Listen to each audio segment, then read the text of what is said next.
prove your concept first for people to be able to trust you, for the stakeholder community to trust you, and also digest your idea. Sometimes people are not at the same level in the sense of like entrepreneurs always they see, for example, 10 years down the road or 5 years down the road, and they have that big dream in their mind, but it's not easy to move that idea from your mind to people and get them to have the same buy-in as you are. So it's very important to bring in something that is acceptable, something that will work, and start with it, and then keep on adding. To run Thawani is not easy on a day-to-day basis. Yeah. From the operational level to, you face a lot of challenges, I'm sure. Yeah. How do you kind of manage this whole thing? There will be stressful days. Not every day is easy. Yeah. Some days are easy, of course. Yeah. But how do you kind of manage this whole operation of Thawani? One single word: build the right team around you. Thawani from day zero is driven by innovation. And for us, we never stop in innovation. And we know that business will always be followed by competition, partners, people, and the market itself. It's a wave. So there is no single line of business that someone is only working alone.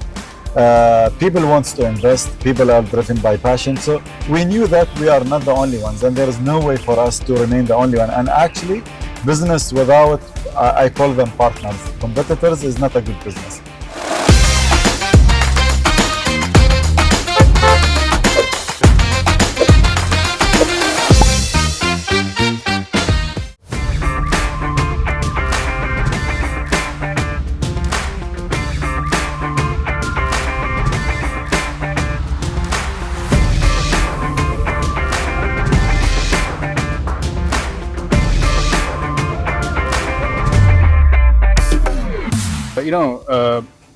You were at a point where we never heard about Apple Pay, Samsung Pay, which now has become a, like Oman has introduced just recently the Apple Pay, Samsung Pay. So it's everywhere right now. Yes. Again, we were talking about just now about the people awareness about all these things. At that point of time, how difficult was for you to kind of convince? I'm sure, of course, you just spoke about how difficult it was for you to kind of, talk to these investors. But tell me, how did you kind of convince these people, the customers, to kind of use this platform?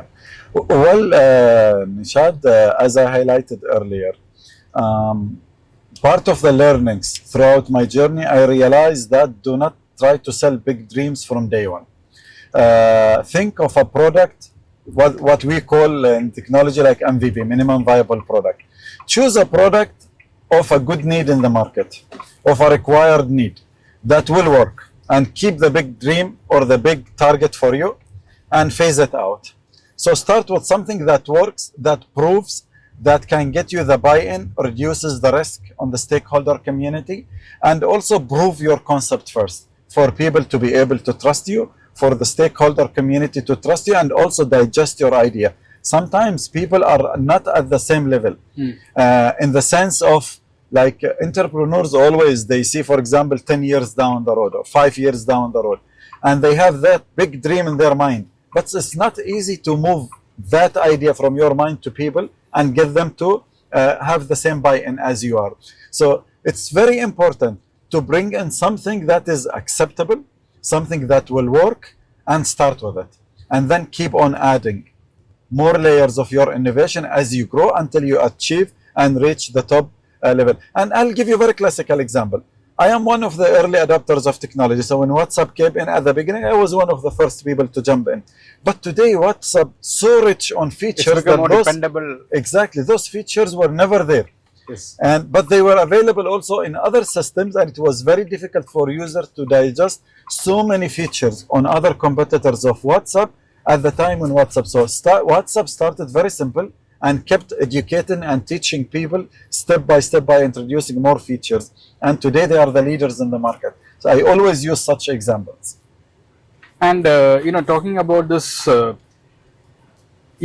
were speaking about how important it is for any entrepreneur to know about this market, before kind of jumping in to start something, especially for startups. Yes, definitely, Nishad. I also work as mentor to some of the SMEs. And I always try to tell them that even if your product is great, your innovation is amazing, you have developed and built a very robust application or system, that's not enough. You have to make sure that the market is ready. And not only the market is ready, that there is a financial feasibility. Because at the end of this whole game, investors will not come in because you have a great product only. There is a commercial feasibility.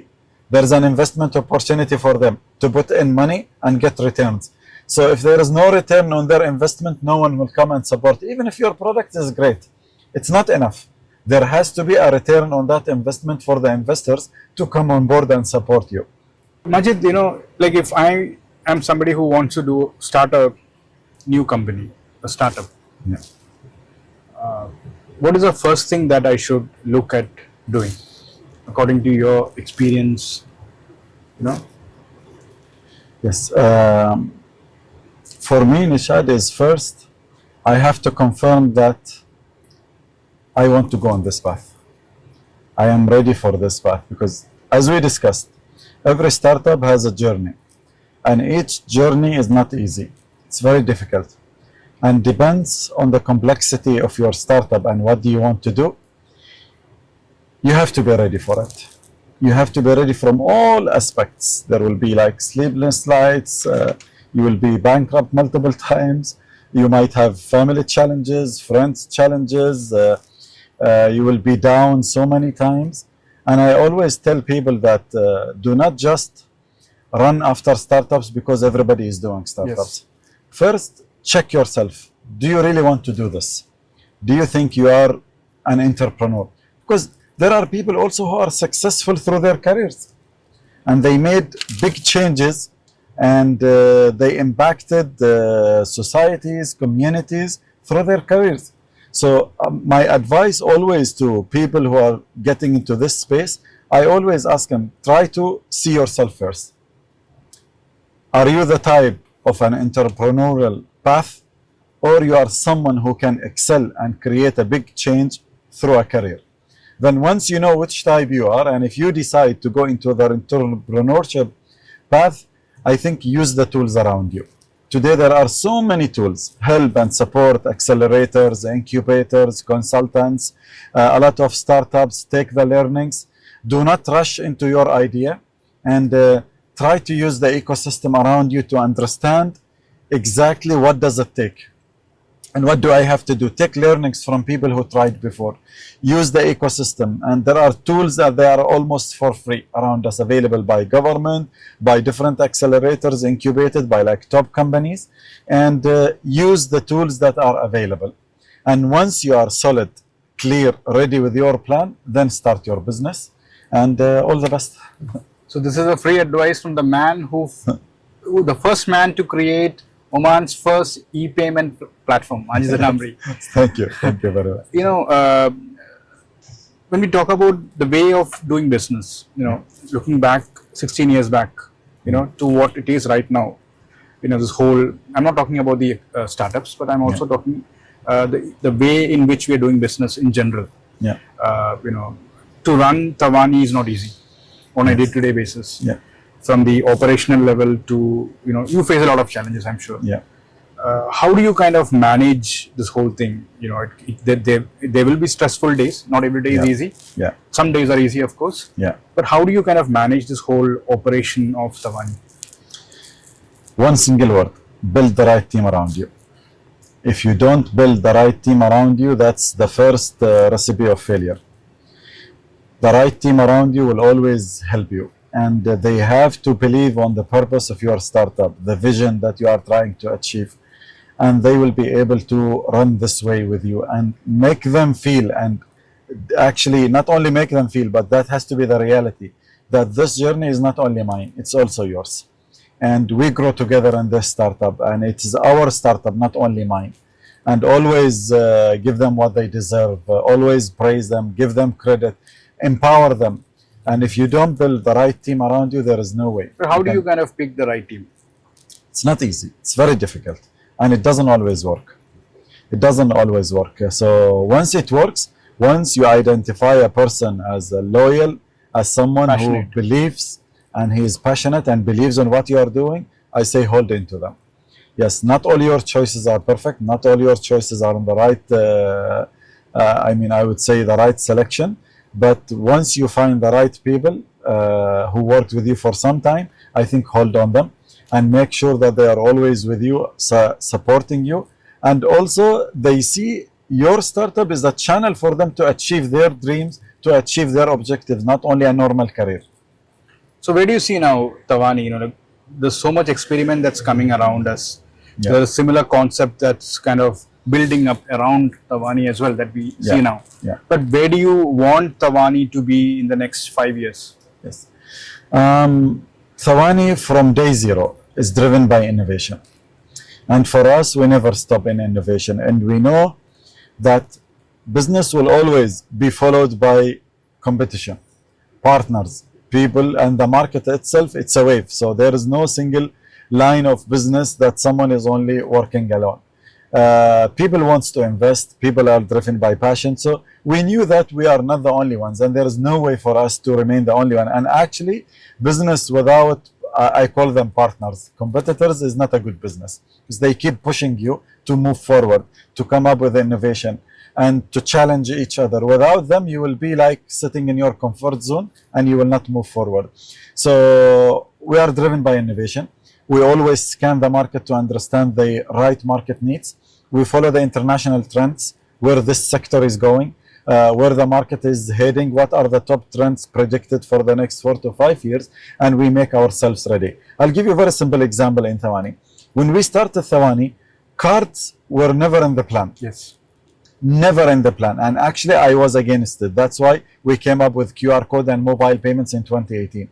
But then, when we saw the wave of Apple Pay and Samsung Pay getting around the world, I had two options: try to resist such a huge wave that no way I can resist, or ride on it. Immediately we tweaked our business model. We introduced cards with partners until we learned the whole business, we understood it, and then we became independent and we were licensed to issue cards directly. And now it's one of the top seller products. And now when Apple Pay and Samsung Pay came, cashless preference. Exactly, they are helping me rather than competing with me. So now my cards can be used in Apple Pay, and it gives a lot of convenience to my customers. Right. Yeah. So it's such a inspiring talk that we've had on the way. Thank you so much for spending your time with us. Thank you. It's been a learning experience. For us, like I said in the beginning, for us, you've always been an example to kind of show the world that we have an Omani brand that is kind of showing the world that we can do things better. Yes, this was my main objective when I started the whole thing. At that time, I was offered to set up Thawani outside Oman, and I said no. This has to be an Omani flavor, and we have to show the world that yes, we can do something. Startups could come out of Oman. And when I started, with me at that time, or even before me, 2-3 startups in different domains. But alhamdulillah, today I see hundreds of startups, and I am sure one day one of them will become a unicorn. And I think a lot of my friends in the same ecosystem, they are pushing hard to become unicorns in Oman. And I think, inshallah, one of them one day will become a unicorn in Let's Oman. hope for the best. Thank you so much for your time. Thank you very Majid. much, Mr. Thank you.